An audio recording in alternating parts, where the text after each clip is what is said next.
શું ક્યારેય નિષ્ફળતા સામે ડરીને તમે પ્રયત્ન કરવાના છોડી દીધા છે?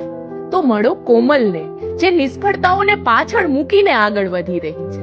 નાનપણમાં તે પોલીસ જોઈને ભયભીત થઈ જતી અને એ જ ભયને આજે તેણે પોતાના લક્ષ્યમાં ફેરવી દીધું.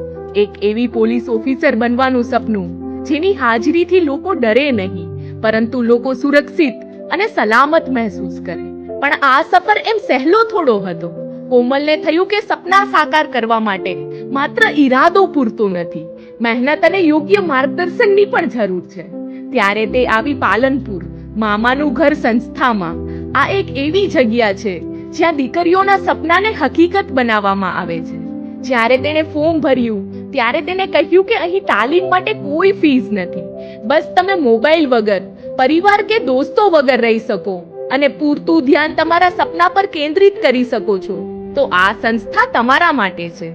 1 વર્ષની અથાગ મહેનત પછી આપેલી પરીક્ષા, જેમાં તે નિષ્ફળ ગઈ, અંદરથી એટલી તૂટી ગઈ કે હવે સપના સાકાર કરવાની નહીં, પણ સપના જોવાની પણ તેનામાં હિંમત ના રહી.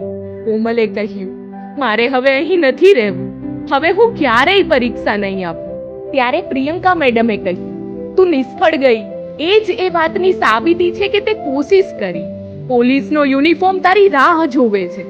આ વાતથી તેને હિંમત મળી અને એ જ હિંમત બમણી થઈ ગઈ જ્યારે તેના પપ્પાએ કહ્યું કે મેં તો આખી જિંદગી ખેતી જ કરી છે, હું તો બસ મહેનત કરું, પાક ઉગે કે નહીં એ ઉપરવાળાને સોંપી દઉં, અને જો નિષ્ફળ જવાય તો પણ આવતા વર્ષે એ જ ખેતરમાં ફરી ઉત્સાહથી બીજ વાવું.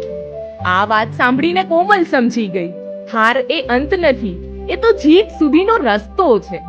એ હવે ફક્ત પોલીસ બનવા નથી માંગતી, એ ઈચ્છે છે કે તેની કહાની બીજી દીકરીઓ માટે પ્રેરણા બને. આ દોડ ફક્ત એની નથી, આ દોડ છે એ દરેક દીકરીઓની, જે નિષ્ફળતા સામે ડરી નથી, પણ પોતાના સપનાને સાકાર કરવા દરરોજ હિંમતથી દોડતી રહે છે.